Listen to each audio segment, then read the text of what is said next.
Listen, here's what my feelings were. I came from the Bronx. I went down to rural Louisiana in 1949 or 50. I remember exactly.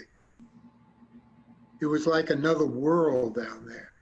I mean, it was probably the Jim Crowest place on the face of this planet where I was, in Tangipahoa Parish. They called it Bloody Tangipahoa because there were killings there all the time. The people there were crazy. And the way they treated blacks in Tangipahoa Parish was beyond, you wouldn't believe it. It was horrible. And I got to see that. And I'll tell you what I did. You might be interested in this. I went to they had in Hammond, which was the county, not a county, it was a parish seat. The parish seat of Tangipahoa Parish.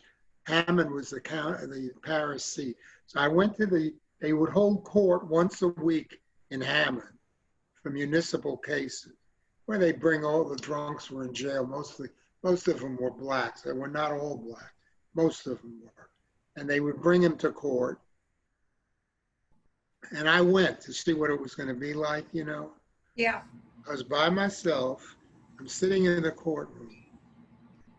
First of all, in the Hammond paper, blacks were not listed with capitals. Their names were only small case. Small case. So you could always tell the black guys from the white guys because their names were small. It was just horrible, horrible. So it didn't matter if you were on the fence or what your feelings were on civil rights.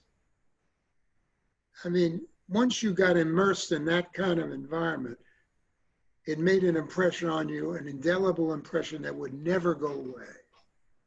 I'll never forget my day in the courtroom. I mean, I was different when I left there than I was when I went in. I mean, I didn't know that. What happened? Tell me about it.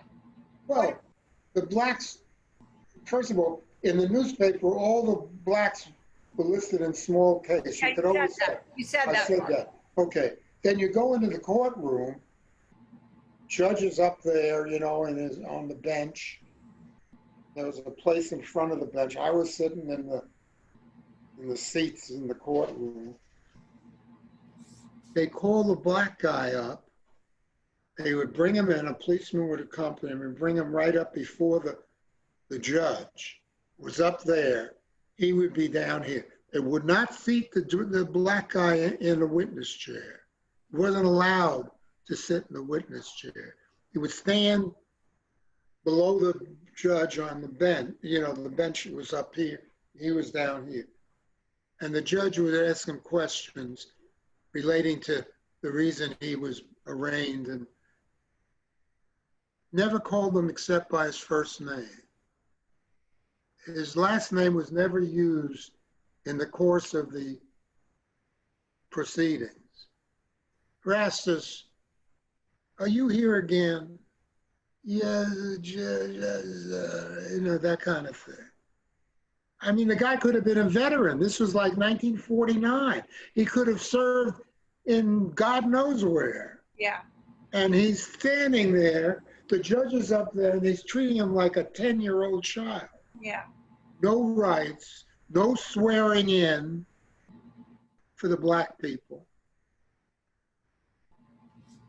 Well, that, you know, I had never seen anything like that.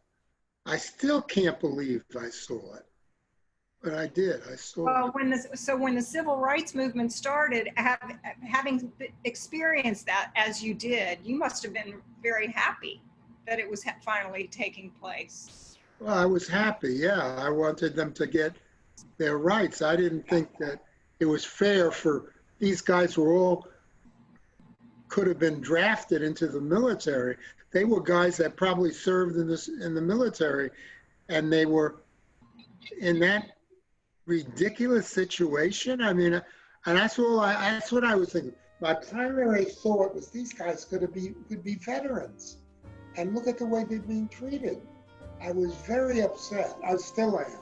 I'm still upset about that. and that's, and all my feelings regarding the treatment of blacks, especially blacks. There's a lot of that experience that day in Hammond that I'm animated by that. And my feelings towards civil rights have a huge amount to do with that.